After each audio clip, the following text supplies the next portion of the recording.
This is Beyond the Bench with Nick Morgasen and Nick Fodera. A look at sports and pop culture from beyond common sense. The show that constantly goes off the rails and might never get back on. When you don't belong, you're a bench warmer. On this show, there's no riding the bench. This is Beyond the Bench on the Empty the Bench Podcast Network.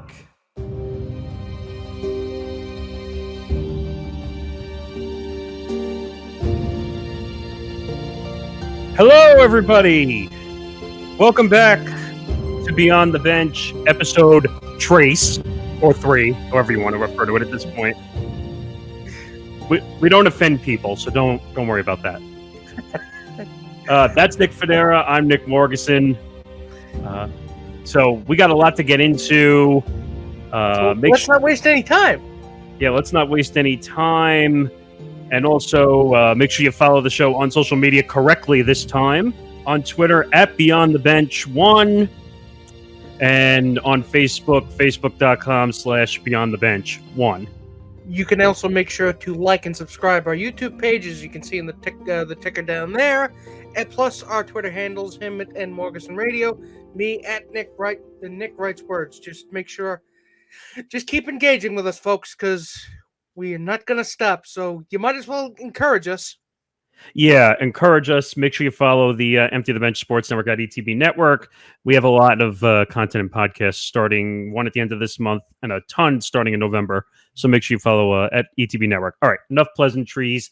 Let's get into, we have a packed episode 3 of Beyond the Bench. And we are going to start in the crazy world that is Facebook. And Facebook has been in the news a lot during the pandemic, a lot during the riots, a lot, and I saw them going back and forth to the city in New York. And now we're hearing the news that Mark Zuckerberg wants to change the name of Facebook within the next week to reflect focus on the metaverse. Okay, so can you, maybe I'm just old, but maybe you can explain it to me. What the Christ is the metaverse? I don't really know what the metaverse is, to be quite honest. It just sounds like some cool term that like someone made up. Because it sounds like somebody. It sounds like an MCU term. It sounds like we're talking about the multiverse. Now it's the metaverse. What's that? I don't get it. You know that he's big into the technology. Yeah, there's nothing. Yeah, but there's nothing like the threat of a congressional subpoena to really light a fire under your ass. But does he do the right thing? No, I'm just gonna change the name. Well, it's not like, the whole Instagram for kids that he almost got thrown under the table for? Yeah, well, you know what? They can't subpoena me if my name is actually Mike Zuckerman. This whole thing is crazy. We know, because he has the Oculus and the glasses and, like, the 3D technology and all this stuff. Like, what's next? Are we going to, like, be able to go into a virtual 3D world to get away from the real world? Oh, please. I've had enough of the real world. I'm just going to go hide under a rock like Patrick does in SpongeBob SquarePants. Yeah, seriously. But I'm looking at the story. Like, Google did a lot of this stuff. And so Facebook branding will be under a new parent company along with Instagram, WhatsApp, and Oculus, which is all owned by Facebook. So we've seen enough issues with social media. It'd be nice if they got their COVID-19 rules under control. Which leads me to my next question. Excuse me while I swallow. It seems to me like these people meaning Silicon Valley as a collective, let's say. The Silicon Valley bubble. Yeah, you can call it a bubble, you can call it an enclave, you can call it a fucking death cult for all you like. But what it always seemed to me, especially growing up in the 90s and the early 2000s, it seems to me like the prevailing theory was always that, Silicon Valley is going to save us, that they're going to be the ethical capitalists, not like that's kind of like an oxymoron, but they're going to be not like the robber barons of old or the coal industry or the oil or like an Andrew Carnegie or a J.G. Mellon. They're going to bring us into the future and usher in a more just world through the use of technology. And it wasn't until I think right around maybe 2014 that we all of a sudden, I think America and the world kind of realized, hey, these people are not your friends. They're not your friends. They're not your friends. They're not here to save you. They're greedy fucks who care about money. Look, they're here. I understand the hypocrisy of the two of us. You know, we just got done hawking our social media pages, and then we're coming on this podcast to rail against the evils of social media. I recognize the double standard at play here. You understand that, but at a certain point, you just have to call it for what it is. Yeah, the harm that this company has caused, and cover your eyes and your ears. Well, you have eyes to see, don't you? And you have ears to hear. Right. I mean, you do, and you know what? You're right, Nick. That is a double standard. So yeah, I'll give you that it's a double standard. But at the same time, we're promoting on social media because that's the only way a podcast or a media company or a radio station, wink, wink, can grow on social media. And that's the only way you can grow. Now, I'm going to steal a line from our co-host, Tom Albano, who we do Empty the Bench with on this same network. What are they going to call it? Bookface? Like, what are we going to call it? At a certain point, you're just going to let him do whatever they want, right? You know what? We should call it Zuckerbook. That's what we should call it. Zuckbook, or you know what? Even better, Fuckbook. Your aunt doesn't talk to you anymore, and this is why book. But this whole thing is nuts. We all know social media is a hypocrisy, like you said, where people just go on, especially on Instagram, they're posting naked pictures of themselves, or they're going on Facebook. Or they're posting vaccine conspiracy theories about how water is actually bleach and the lizard people are coming out of the piping to come and get you. Or you just see people posting what they had to eat at a restaurant, which I never understood why people do that anyway. Which that's what Yelp is for. Why are you using Facebook for that? What's this, 2008? Well, more like 1998 at this point. I mean, why don't we just go back to having a dial-up computer and having AOL Instant Messenger? You've got mail. You know what? People always say, you know what? That was an innocent. If ever there was an innocent time of the internet, that was it. That was it. When we realized, you know what? Hey, this is actually kind of cool. Hey, I can send penises and not even have to get up from my chair. I remember back in the AOL Instant Messenger days. It was the days. Wild West. I'm about to make us both feel old right now. When did you have AOL Instant Messenger first of all? Okay, so you had the AIM and the screen names, and everyone would make up a bullshit random screen name about themselves, and I used to pepper my brother with some SpongeBob quotes. And I'll never forget this, but there were some people on AOL that was the first version of sending dick pics on the internet. If you think about it, not us. Let me make it very clear. Not us. No, never. But I'm talking about just like that was the first version of people sending pictures and stuff to people on Messenger. Facebook was not around yet. Twitter was not around yet. Instagram was not around yet. The AOL Instant Messenger was the first version of being stupid on the internet. Mm-hmm. And now we're starting to see live video on Facebook and live video on Twitter and Instagram Live and all these weird things that just get people in trouble and banned from the internet. It encourages the worst behavior and the worst ideas. Do you remember the story that we covered? I don't know if it was the first episode, Nick, or the second episode where we talked about how adults were being hypocritical of social media. It was the first.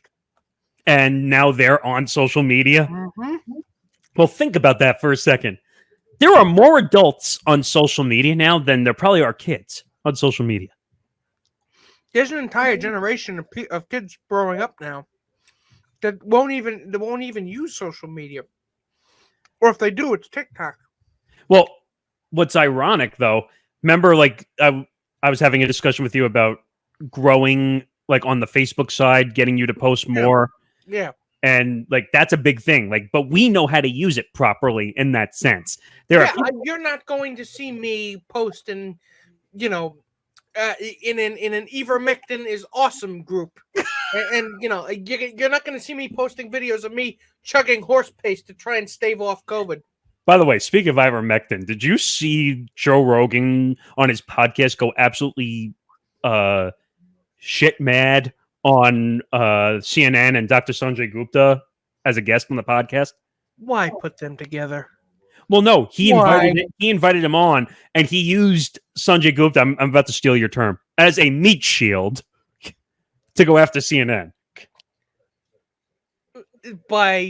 Now I don't listen to Joe Rogan, so he was criticizing Sanjay Gupta for what?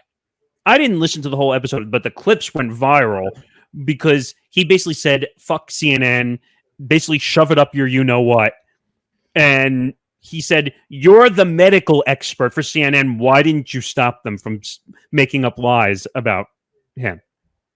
Making up lies about Joe Rogan? Yeah, because you do know ivermectin has two forms, right? There's the ivermectin has ivermectin. Yeah, it's horse paste. It's for animals and it's a pill form too. Right. There's human grade ivermectin. People don't know that. And CNN decided that without doing any research, they just said that Rogan was taking horse medication. He wasn't taking it, but he was taking medication that had no effect. That's true. I'll give you that. But I'm saying that was wrong on CNN's part to automatically assume he was taking the horse medication.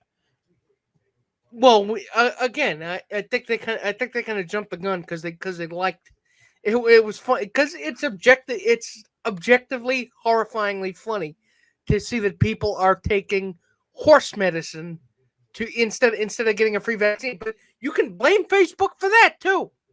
What was They've done a piss poor job of curbing the coronavirus misinformation. What was the name of the medication at the beginning of COVID that people were? Hydroxychloroquine. That was the one that people were confusing for fish. Actually, yeah. It was a fish. It was a fish tank chemical. And people were like ingesting the fish. Part of hydroxychloroquine is used in to clean fish tanks.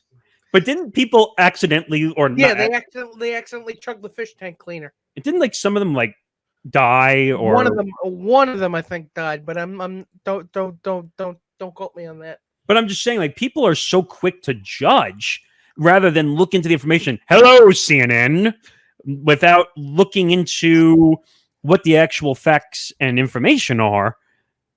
Which brings us back around to Facebook. Right.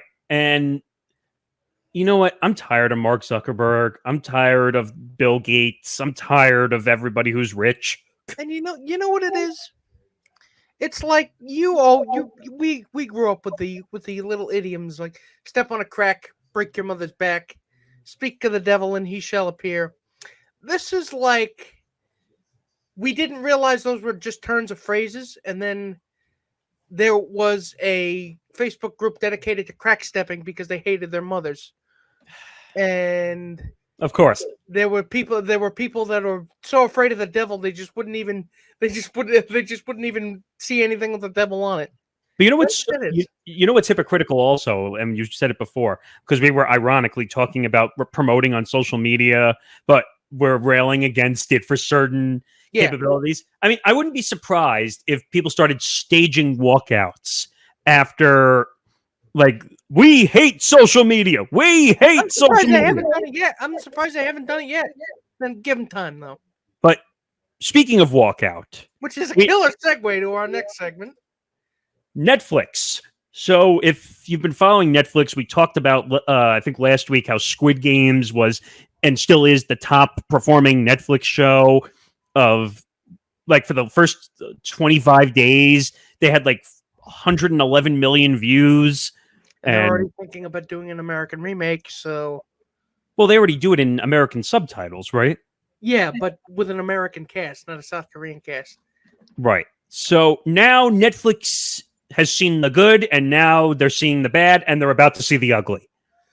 So, for those of you who don't know, again, context is necessary. So, Dave Chappelle's new stand-up special, The Closer, there's a segment in it, and I don't know if we've discussed this before, but it's kind of transphobic, meaning that he rails against trans people. And I'm going to paraphrase here because I really don't have time to get into it all. It's like, I don't, trans people are annoying. The people that I interact with on Twitter are crazy. I'm Team TERF, which is Trans Exclusionary Radical Feminist, if you don't know what the acronym is. And some trans employees of Netflix were rightfully pissed off. And what they decided to do was stage a walkout yesterday. And they provided, according to the story I read in The Verge, they provided a list of demands that they were looking for to the company itself because they still wanted to work there. And they did, this is key, they did not want the special to be removed. But after all the fighting that they did, saying they wanted it removed? After all the fighting, they did not want the special to be removed because, they said, like, you don't have to censor it. Just at least just put a warning label on it. Yeah, but they're hypocritical. Originally, they wanted it fully removed, and they were staging a walkout, which they're still doing. Well, they're still staging a walkout, but I do agree. I mean, taking it away is only going to galvanize the other side further. All right, and you have to understand something. My position on cancel culture has been what cancel culture, because if this is what cancel culture is, Dave Chappelle hasn't gone anywhere. Well, you and I have had this discussion many times. I think you and I agree for the most part on this. People complaining about cancel culture are more fucking annoying than people actually trying to get somebody else canceled. You know what? All comedians talk about nowadays. I can't say this. I can't say that. I can't say this. I can't say that. And you know what? Jon Stewart made a great point about it. He said, "No, nobody's physically stopping you from saying it. We've democratized dissent. So people you wouldn't normally have heard from are telling you that it sucks. So what you would have heard from a critic or from like man on the street interviews 15 years ago have now social media again has given rise to a lot more non-heteronormative, non-cis, non-white voices. But and there's nothing wrong with that. It's just it's not cancel culture you're afraid of. You just don't want to be called out for it. That's all. Right. But at the same time, and I think you and I, for the most part, agree on this, I'm tired of cancel culture. I'm tired of the discussion of cancel culture. No, but I'm tired of the censorship of cancel culture. If you don't like it, it's called a different streaming platform. It's called you can turn it off. It's called you can change the dial. It's called you can change it. You don't have to watch if you don't like it, right? Yeah, but again, everybody's offended about something. Well, that's the problem. But it doesn't matter. But everybody's always been offended about something. People act like that's a new phenomenon. Wait, Catholics tried to get the Last Temptation of Christ canceled in the 80s. But wait, so what happened with Life of Brian? I'll give you an example more in the sports world, since you and I are really relatable in that regard. Kaepernick put out a huge movie, I think, on Netflix, and a documentary about the culture and what happened, and like people were okay with that, but they were trying to cancel everything else. So why is it okay for that culture? Why is it because they've been so horribly treated over the years that that's part of it. Yeah, it's evening the scales a bit. It's evening the scales a bit. That's why you see all these white conservatives railing about critical race theory, because they're afraid. Yeah, but I'm tired. Like I want to go see a comedian. I'm a big fan of Howie Mandel. Big fan. I've seen him a few times. I saw him at Westbury Music Fair in Long Island. You interviewed him once. I interviewed him once also. Nice guy. And I love to see comedians, but now when you go to see stand-up acts, it's almost like they have to censor themselves when they're up on stage because they're afraid someone's going to take a video of them and share it all over social media and then they get canceled. Stop with the cancel culture. Stop. Honest to God, people complaining about cancel culture are infinitely more annoying, because I understand that the people trying that are upset about these things are ostensibly trying to do good. Right. And at the same time, let me make one point clear, just so people don't start chucking bricks at me. If you do something stupid, then you deserve every consequence you get. Yeah, but there's a difference between punching up and punching down. Right. And I don't like the fact that if a comedian is trying to make a joke and they're just trying to make a crowd laugh, and then all of a sudden you see people protesting the one joke or few jokes and cancel them. They should never work again. Take their livelihood away. No, that's not what you do. Don't just because you don't like something. But it doesn't work because most people exploit that structure. Most people are complaining about being canceled. Then they get shit about it, and then they come back later saying, "I'm uncancelable. Here's my 15 new specials." Well, look at Dave Chappelle. How many times has Dave Chappelle done special? Dave Chappelle has made his money. Dave Chappelle is not going anywhere. You cannot hurt him financially. If anything, this has given him more attention than he would have gotten had that segment in the special not been there. Well, I'll let you in on a little bit of a secret that most people don't know. Dave Chappelle makes $20 million per stand-up special on Netflix. Yeah. So he ain't hurting financially. And if he talks about losing his livelihood, I find that hard to believe. Well, he's not talking about. I'm talking about people who are purposely trying to make people lose their livelihood because they don't like certain jokes. But here's the thing, and this is not to hurt anybody or in any way, shape, or form.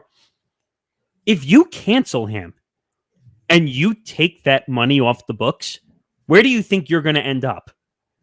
If you need a job. What do you mean? I'm saying, like, you originally they wanted to cancel the special and get rid of it completely. Remember that? And so if you take his special away and people are not buying the service, what happens to people's jobs when they're working there? I mean, technically they would get laid off, but I don't see that happening because I've seen this cancel culture, the life cycle of cancel no. culture, I'm playing the theory. I'm playing the theory of if you cancel everything on Netflix. But again, that did not happen. That's not what people were. At least that's not what the walkout was saying. The employees that work there, and they have a right to. I mean, if Dave Chappelle was making, I don't want to relitigate his material, but right, there are certain jokes that are not okay anymore, and it's true. Is it socially acceptable to be walking around in blackface? No. It hasn't been acceptable in about 40 years. But you go back 40, 50, 60, 70 years, minstrel shows, there are people that still went to them. Well, that's what got Megyn Kelly thrown off the air. Because do you remember that incident that happened when she was on NBC when she got her new show? Yes. And then it came out that she used blackface, and that was the end of her. That was it. Which again, it was acceptable then. Norms change. What is acceptable now is not acceptable later, and what was not acceptable then is acceptable now. Things change. I'll give you two. The passage of time. I don't mean to get all zen on you. No, you're right. Passage of time. But I'll give you two comedians that really have to change up who they are because they can't be the same people. Bob Saget is one of them, and Chris Rock is another one. I mean, Saget was he always deliberately walked the other side of the line because of all the years he spent in as America's dad, and with do know before he was on Fuller House, he was a really dirty comedian. I know him from his stand-up. Me too. I know him from his stand-up, and it was believe me, tracking down those old clips of his stand-up, it was a real mind fuck. If some people today saw Bob Saget's comedy routine, they would be begging for him to be canceled in cancel culture if they saw him. But has anybody really come for Bob Saget? No. Has he ever really said? I find his humor a lot more scatological, and I don't think people are offended by it. I'm a big fan of Bob Saget. I would never want him canceled. I've always wanted to go see him do stand up because I think he's hilariously funny in a lot of ways. And Chris Rock, people get on Chris Rock because he makes race jokes and all that stuff. But again, there's a difference between making the joke to make a point and making the joke just because you're trying to be an asshole and push a button. It's the Ricky Gervais effect. That's true. Well, or who's the guy that got canceled because he made the jokes? The British comedian that got canceled. Ricky Gervais. No, the I can't. He had a 2-initial name. What the heck was his name? I forgot what his name is, but he got canceled, and it was a big deal. He went away for a long time. It's not hitting me at the moment, What, but you mean Louis C.K.? that's it. Thank you. Louis C.K. got canceled. That's different, though. It's not about jokes. It's about what he did. It's what he physically did to people. Oh, right. He was a little different because he actually was doing things to women, right? Yes, he was a sex pest. So yeah. But I don't know. But you didn't see Carlin have to do that. You didn't see Richard Pryor have to do that. Can you imagine if Carlin and Pryor were comedians today? Carlin and Pryor never punched down. But I'm saying some of the jokes that they made. Can you imagine, like, what was he? The 8 dirty words or whatever was Carlin? 7 dirty words. 7, close enough. And I mean, watching the routine now, it's amazing to see how it almost seems kind of cool. Yeah. I mean, it was crazy. And Carlin was the one who broke that line, in a sense. Yeah. So, I don't know. It's a bunch of rich comedians complaining about not getting enough money. Sunrise, sunset. But Monday, Tuesday, Wednesday, Thursday, Friday, Saturday, Sunday. Speaking of rich, this story came out, and I asked Nick when I saw this story, and I said, "Did you know who Rich Paul was dating?" Now, to which I said, "Wait, Rich Paul, the sports agent?" Because that sentence right down there on the graphic kind of sounds like a Mad Lib out of context, doesn't it? It does. And I was like, the singer and the NBA agent and LeBron James' best friend? Can I ask you a question, though? Yeah, go ahead. I don't know how much you know about current popular music, but why is it that a lot of Adele's songs are just depressing? Well, that sounds like Taylor Swift. I mean, at least she can make some quote-unquote bangers, I've heard. Oh, my God. Don't try to sound like a kid of today. Yeah. That sounded wrong when it came out of my mouth. But, God. But still, I mean, if she's happy, especially since she's good. She wrote that entire album about her getting divorced, right? The one that just came out. Oh, Adele? Yeah. Yeah. I mean, don't get me wrong. She's one of my favorites of that time, going 90s to now. She's a really good singer, British singer, really good singer.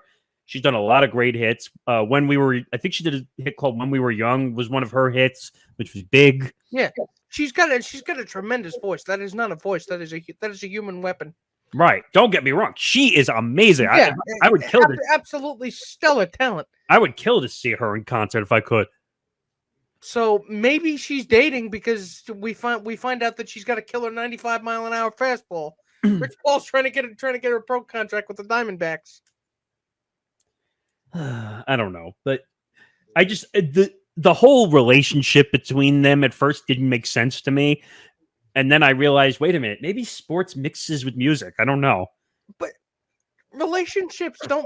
celebrity relationships don't make sense in any context. I mean, think about it. That's true. Actors dating, but you don't exactly see, a 5-time Oscar winner dating or married a bricklayer, do you? No, maybe not. I don't know. But do you think Rich Paul is feeling this right now? I mean, I really don't want to know. Please, I don't want to picture that. So please get it out of my mind post haste.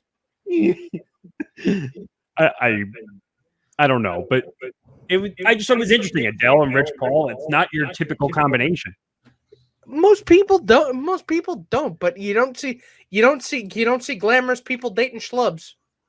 What's interesting though is that Adele was actually sitting with Rich Paul at Staples Center on opening night.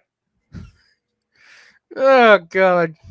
And like I'm looking at a picture of it here, like she's waving to someone in the distance, and he's kind of sitting with like his hands in his lap, like he almost doesn't know who she is. Mm-hmm. And I'm like, wait a minute, was that like to throw off the cameras or something to show that maybe they're not dating? I don't know. You have to sign it. You have to sign an NDA before you start dating. And it says here apparently Adele and Paul made their first public appearance together during Game 5 of the NBA Finals in July. What? Oh God! Damn it! This is above my pay grade. Yeah, you might as well just move on. It makes me feel muscle spasms inside my arm, if you know what I mean. Yep. But speaking of muscle spasms, Celine Dion delaying her Las Vegas residency. And talk about someone who's been around forever, by the way. So, correct me if I'm wrong, but did Celine Dion, didn't she kind of start out as a serious artist and then boomerang around to a joke and then back around to, hey, maybe we treated Celine Dion a little unfairly? Because I'm starting to think we're in the latter stage. Have you ever seen Ariana Grande's impressions of Celine Dion, by the way? Yes. It's unbelievable. Well, let's hope she gets better soon, but you have to understand something. If you weren't, how old were you in 1998? 1997? Well, 97 I was 4, so 98 I was 5. So yeah. You weren't around, you weren't really cognizant of Titanic Mania. And I got to tell you, that fucking song, My Heart Will Go On, was everywhere. I love that song. That song's great. It's you love it, but when you hear it 50 times in a row because your cousin has a huge Major League crush on Leo DiCaprio, you end up hearing it more than human ears ever should. Well, that's the problem. Well, I should say it's the problem. Like elevator music, and I was like 7. But what's crazy is like when you find I'm going to steal your term again, headbanger of a song, then it ends up. I said banger. Well, I'm adding head to headbanger, and basically, when you find a song, it ends up in every movie, it ends up in every social media clip, it ends up in every digital piece you see around the world, and then it becomes popular. That's why you see morons who can't even sing end up with hits. But again, you go to a karaoke bar. Any karaoke bar in the nation, there is a guarantee that at least one of them is going to be drunk off their asses and singing My Heart Will Go On. God. Look at all the failure. Which, by the way, I mean, no offense to Celine Dion. I mean, she's been doing this a lot longer than a lot of her contemporaries at the time. And believe me, the woman's a Canadian legend. No doubt. And she's one of those not typical, but really great singers that has basically earned a Las Vegas residency. When you have the likes of Barry Manilow, who just started his Las Vegas residency, and you have a bunch of Britney Spears, who just ended hers, I think, and she just got out of she just got out of the thing too. Yeah. Solitary confinement, I like to call it. But but let's see, Celine Dion was supposed to have her residency from November 5th to January 19th. And the official quote is severe and persistent muscle spasms. God, I hope everything's okay. So it'll be interesting. And the name of her tour is called Courage. Mm-hmm. It's amazing. I've always wondered how they come up with these tour names when these big names go out on tour. Have you ever wondered that? Well, you couldn't in your right mind call it Diana-palooza. No, that would be horrible. I think Banger. Neon Fest. I think the Banger, because that keeps coming to my head, the Banger tour was actually a Miley Cyrus. I think that was her. Okay, we both got to stop saying that now. Now it's officially uncool. Why is it uncool? Because we're saying it. Fine. All right, I just blocked it out of our minds. It's like when you start. It's like when you start hearing the word "tight" from your priest. That's on fleek. Jesus was on fleek. Oh no! Let's just keep going, folks. All right. Well, speaking of going down the toilet, we'll move on to something that's going to make Nick's blood boil. You ready for your blood to boil? Mm-hmm. Well, here we go. Allison Williams, who's been on the fence, one of the few people at ESPN, along with Sage Steele, which we talked about a couple episodes ago, is leaving ESPN over COVID-19 vaccine policies. Quote, I cannot put a paycheck over principle. Gee. Your principle to do what? I mean, Can she tell me? Can anybody tell me? Can anybody tell me what that principle is? Because from where I'm sitting, from what my eyes can see, I think it's the principle to I have a right to die in a hospital of COVID. Because I think that's what that is. You suck. I mean, it's not necessarily that she sucks. She's just misguided. No. I'm sick, and you know what? I'm just going to repeat what I said on my ETB minute last night. I'm going to just say that I am sick and tired of playing amateur epidemiologist. Every time we have to go and talk about this person does not want to get vaccinated for such and such reason, you think the Pope is trying to track you. You think the lizard people are trying to track you. You think Barry Manilow with a giant shovel is trying to track you. No matter who it is trying to track you, it's a matter of public health. I mean, it's not about you. It's about the people around you. It's obvious that you just don't care about other people, do you? Can we stop with this bullshit with the COVID-19 vaccine? Either get it. Now, I said this to Nick the other night, and I think you agreed with me. If there is a vaccine mandate and you're an idiot and won't get it, you deserve to lose your job. Get vaccinated. Again, the federal government cannot force you to get a vaccine. They cannot. ESPN, of course, is not the federal government. They would like to be the federal government, the United States of the Entertainment Sports Network, but again, they are a private company. What they do is entirely within their purview, as long as they're not having a fight club in the basement in which Scott Van Pelt gouges out a mascot's eyes. I don't know. I hate to say this, but Allison Williams, don't let the door hit you on the ass on the way out.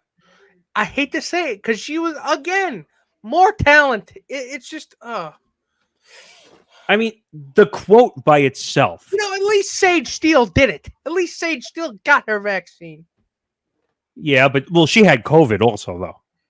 Yeah, again, when Sage Steele, who is rapidly turning into the Candace Owens of ESPN, is just, I just, when she's got the moral high ground above you, what's that say about you?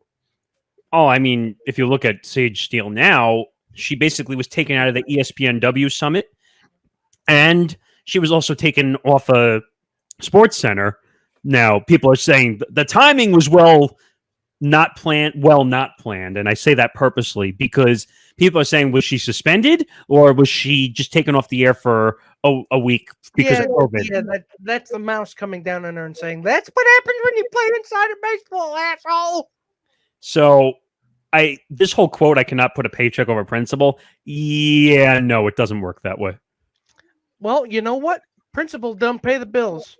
Well, I was going to say, if you're not making the paycheck, then all you have left is principle. Yeah. I don't think Fox News, The Blaze, or One American News Network is gonna actually get into sports anytime soon. So I don't know if there's a spot for you. Well, I guess I know what we're going to be saying to Allison Williams, or at least I know what ESPN.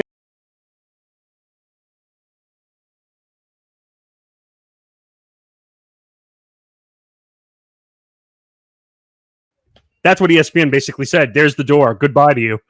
Yeah. So I don't know. This whole COVID nonsense, especially in New York. New York has the law. Washington has the law. I think San Francisco has it. California has it. So just get the vaccine. If you want to continue making your livelihood, just get the damn vaccine. It's not that hard, please. And can we stop with the incentives? I'm tired of that too. You know what? You can't incentivize people because apparently it's not just not going to be enough. I mean, do you remember at the beginning of the pandemic, they were giving away cruises and hotel stays and trips around the world and food? Yep. I mean, Mayor Bill de Blasio, if most people don't know, in New York, was eating burgers and fries because he got it for free. Because which burger place was it that was giving it away if you got the vaccine? Shake Shack? Shake Shack, that's right. Shake Shack was basically giving away free fries and a burger if you got the vaccine. Which you would think that would be a hell of an incentive. Not really, but I don't know. It hurts. It just hurts me. But the one question I have, Nick, is ESPN public though? Because at least with the NBA, MLB, NFL, NHL, those are technically They're owned private by companies. Disney, and Disney is a publicly traded company. Right. So I don't know if they have as much control as, say, the private companies do. Private companies can do whatever they want. ESPN, like, they can mandate it, but I don't know. As long as they're not the federal government, they can make that mandate. They can do what they want. Well, why don't we go ask Nick Rolfowich, also of the Washington, Rolovich. Oh God. which was God. which was your ETB minute for Empty the Bench last night, Yeah. and that guy's a jerk. He's literally a jerk. And you said like he was trying to. It hurts. Can we please just move on? Wait, can I ask? I need to ask one thing though, because you said it in the minute. I need to ask. I want to make sure I understand. So, you were talking about religious exemption. I'm tired of the religious exemption. Like in a lot of ways, religious exemption to me means that I'm looking for an excuse not to get the vaccine. There is no religious exemption in any kind of religious text I know of, because religious leaders have said it from a lot of different faiths, especially the fucking Pope. Didn't he The say Pope like? came out and Didn't said he said there's no? that's Yeah. quite funny about Rolovich saying he wanted a COVID vaccine exemption because of his strong Catholic faith. Again, if you're Catholic, the Pope is the head of the church, and if the Pope says it's okay to do. And he said, get the shot. So you know what? Do what the guy in the big hat says. What's his name? Yeah, I mean, you have no choice. But all right, since we roasted Allison Williams enough, let's roast somebody else. Let's roast the Knicks, even though they won on opening night. By the way, I'm happy the NBA is back finally for their season to get underway. Can't wait to be able to talk about that. Well, I can talk about how the Nets lost by 24 points to the Bucks. That's a whole different issue. But so the Knicks, I don't know if you saw this poster, Nick. I don't have it on me right now, but would you be able to describe what the poster looked like or no? Okay, so let me just bring it up with a quick bit of Google foo. I'm trying to see if I have it. I have it right here. So basically, they were trying to they were trying to do a parody of the Dune logo. But when you look at the font, it looks like Icknick. yeah, that's what that looks like. So yeah, you were right. It says it looks like a correlation between Dune and the Knicks. Icknick 6. I mean, the NBA has enough issues, and we're going to unveil a segment at the end of this show, which I came up with the top of my head earlier today. And you'll get to hear more about why the NBA is stupid and how we might end up in another China controversy, but we'll get to that in a little bit. But this poster is ridiculous. Yeah, it's just, we could spend another hour talking about Photoshop fails, but again, the Icknick Knicks. Oh, God. I mean, do you think this was like James Dolan's idea? Like, did he go down and go sit in front of a computer and say, I mean, somebody in the Knicks social media team was really excited to see Dune, and they figured, you know what? So some dweeb in a chair was probably like, you know what this could use? Cross promotion. And it's weird. It's saying that it was not actually rebranded by the team. It appears the Knicks modeled the graphic after the Dune poster. That's even worse. They tried to rip it off. Oh, God. What's the matter with the Knicks? So does that mean the season's going to be gonna be like 1,000 games long and it'll never end? Because if it's going to be like Dune, then that's how you would do it. By the way, great win opening night for the Knicks in double overtime. Total. What a game. Julius Randle led the way. Julius, you're probably ecstatic, and I'm sure we're going to end up talking about this at some point on Saturday on Empty the Bench. James Dolan actually didn't trade away someone useful for a change. Thank God. Can you imagine if that was just par for the course and Julius Randle was not there anymore?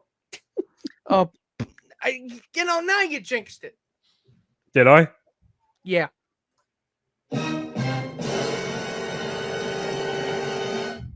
I mean, it is what it is, but I just thought that was funny that the Knicks were getting roasted even though they won. So speaking of getting roasted, we'll go one step further with getting roasted, and that's the aforementioned Aaron Rodgers. See, this again loops full circle back into everything I was talking about, where people complaining about cancel culture are more annoying than the people actually trying to do the canceling. Now, what was it that Aaron Rodgers actually did talk about? So, I don't know if you saw any of the Packers-Bears game. I did not. So, Aaron Rodgers owns the Bears. Like, he just completely obliterates the Bears. Like, he's the record is just, I don't even have the record in front of me, but let's just say for his whole career, the rival, he's destroyed the shit out of them. And basically, the Bears fans in Chicago were not being very nice, which would you really expect that in any NFL stadium for any fans to be nice? It's NFL. No, I wouldn't. So basically, he was quoted as, and this is talking about woke culture, but he was caught on a hot mic yelling, "All my fucking life, I own you. I still own you," at Chicago fans while celebrating with teammates on the field. So, because apparently, and he said this in the press conference after the game, that he basically, when he turned around after he ran the ball in himself for the touchdown, he said a woman was double birding him from the stands. How is that cancel culture? How the fuck is that? Oh God! No, that's just an angry Bears fan just telling you how they feel. But the quote that was also funny is he said he claimed that sometimes you black out on the field in a good way. I'm like, wait a minute, what? What? I think I would have liked it better had he retired and like he was originally rumored to. You know what? RELAX. Shut up, you. No one asked. I mean, he's not really RELAXing right now in that regard. But no, he's not. Can we just admit that Aaron Rodgers is just playing this year out? He's kind of a dick. I mean, don't get me wrong. Aaron Rodgers has made his money. He's the discount double check guy. He's got his millions and close to probably billions of dollars. I don't know. Who's he dating right now? He's dating that actress or whatever. Shailene Woodley. So, like, he's doing okay. Let's put it that way. Yeah, exactly. I think he's fine. I mean, to be really honest, I kind of wish he would just host Jeopardy and go away from the game of NFL. But that's a conversation for another day. I'm surprised we haven't really talked about Jeopardy as much as I thought we would. But when we get a chance, we will. I mean, it kind of died down after the whole Matamodio being gone. But all right, so now it's time to unveil something that I came up with while I was waking up this morning, called Going Beyond. So here's two stories that I really thought were going beyond the bench in a big way. So the NBA has probably stepped into shit with China again for the second time now. And of all people, it's Enes Kanter. Now, what is it exactly that Enes Kanter said? So Kanter was caught in multiple social media posts Wednesday, speaking out against cultural genocide in Tibet. Against the Uyghur people in northern China, right? Right, in Tibet. And basically in an autonomous region to the west of China where the Chinese government has cracked down on freedoms and exerted control. I mean, again, Enes Kanter is not wrong. He's not wrong by any stretch of the imagination. Yeah, but didn't he learn from the first time when he got thrown out of Turkey for his comments that he made? I mean, again, it's America. It's free speech. He seems to love that. But the league is not going to like that, especially since the league is trying to make inroads with China, and they definitely want to play nice, and they're not going to like that. Well, guess what? Do you remember Tencent, the Chinese media company that made the deal with the NBA? Tencent. Well, they've kind of spoken up on this matter now. Of course they have. And if you remember, Tencent was the Chinese company that made the deal in 2019, 5-year, $1.5 billion with a B, $1 billion expansion of its partnership with the NBA. And if you remember when If you remember when Daryl Morey, when he was with the Rockets, made the comments and got himself in trouble and it exploded the relationship with Tencent. And basically, they took the NBA down. And according to Adam Silver, it lost them hundreds of millions of dollars. Well, look, we know, and we've said this during the whole LeBron James China kerfuffle.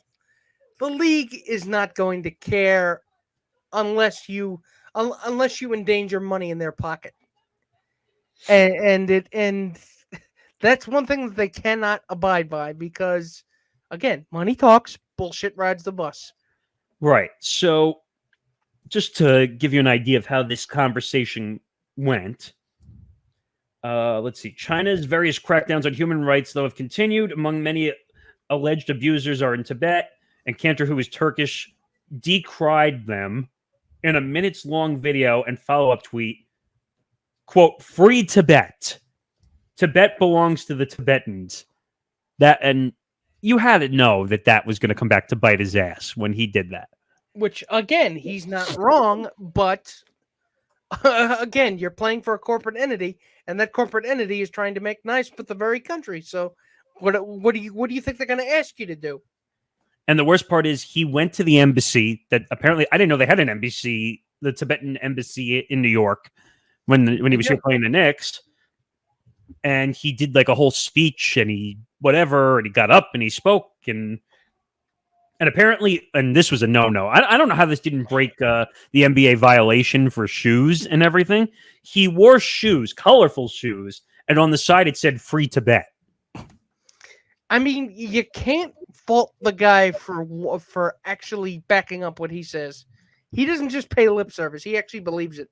So there's something admirable about that. Agreed, but so LeBron broke all types of rules, wearing all types of things when the riots were going on, and he doesn't get in trouble for anything.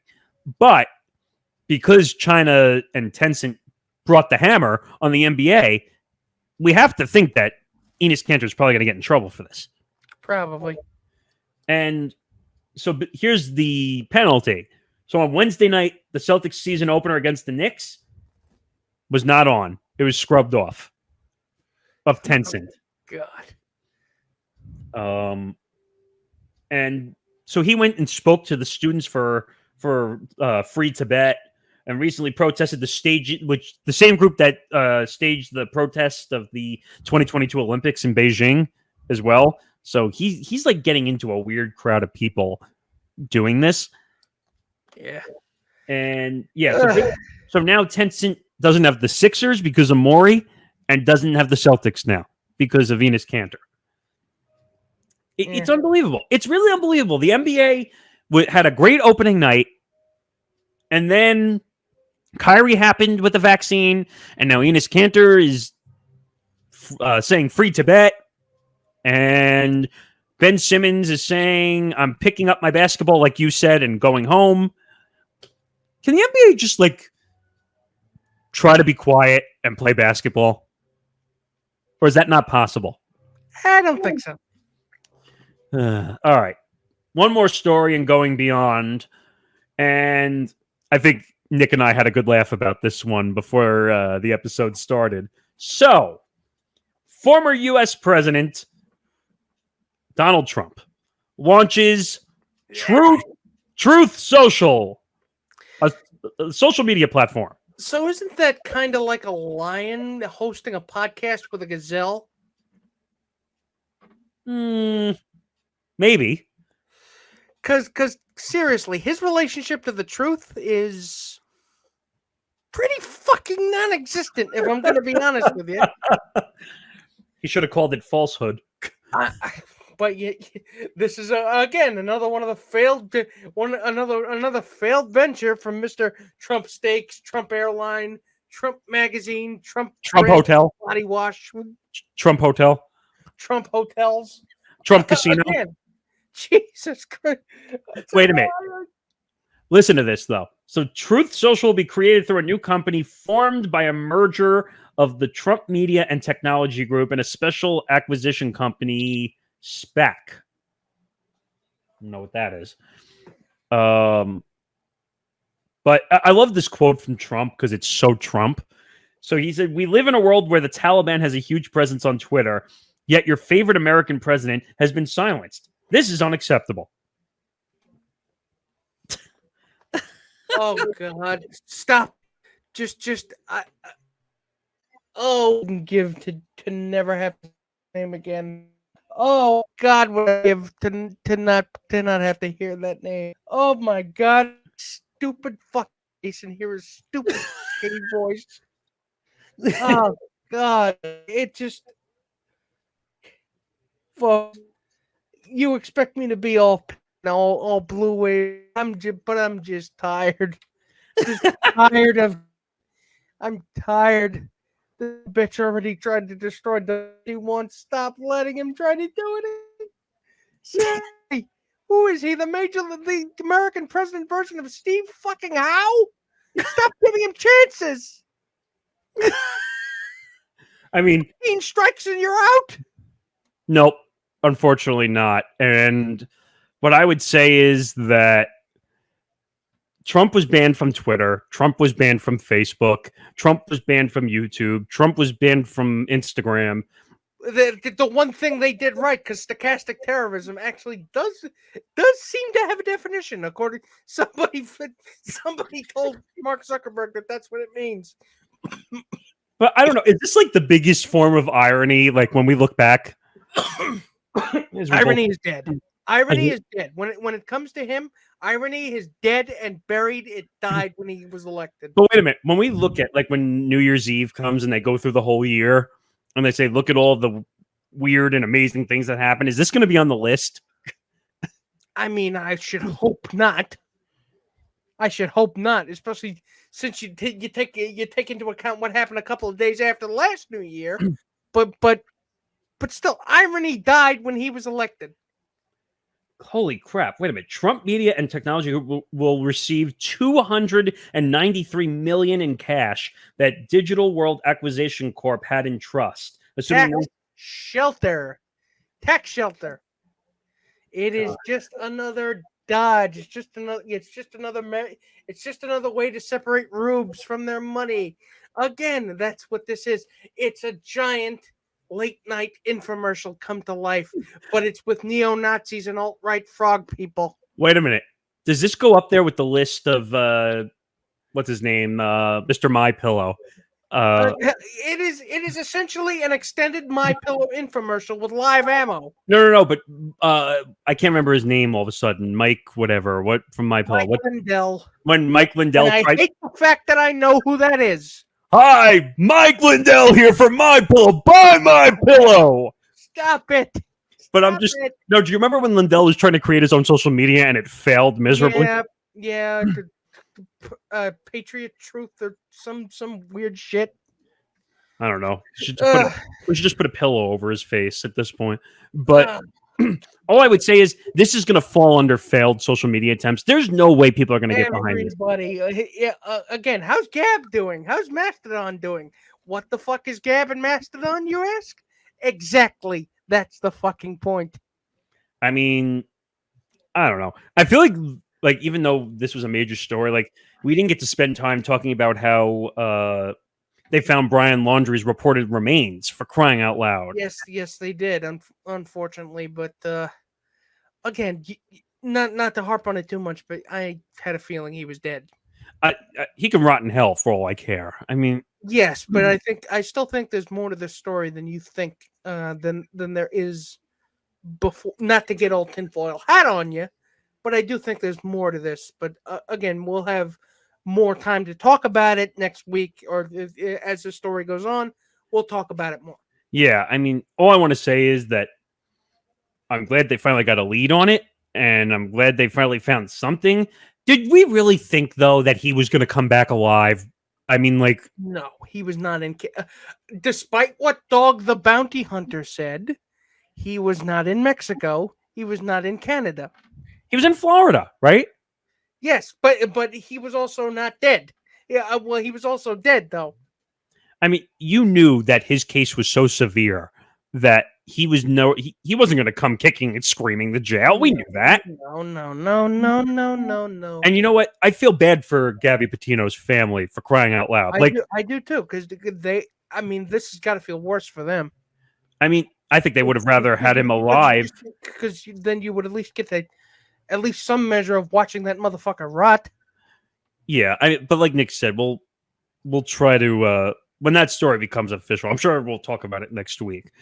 But speaking of next week, that'll do it for us here on Beyond the Bench this week. So just make sure to like and follow us and subscribe to us on YouTube, on Facebook, on Twitter, and Instagram. Make sure you follow us at Morgasen Radio and at Nick Bright's Words on Twitter. Make sure you hit the bell, ring it again, and then ring it a third time. And if you can't ring it again, just hit the button off and ring it again. I don't know if that counts, but yeah, you get what I mean. So for my co-host, Nick Morgasen, I am Nick Fodera, and I'm saying to you, good night, everybody. We'll see you back on the bench. Good night, everybody.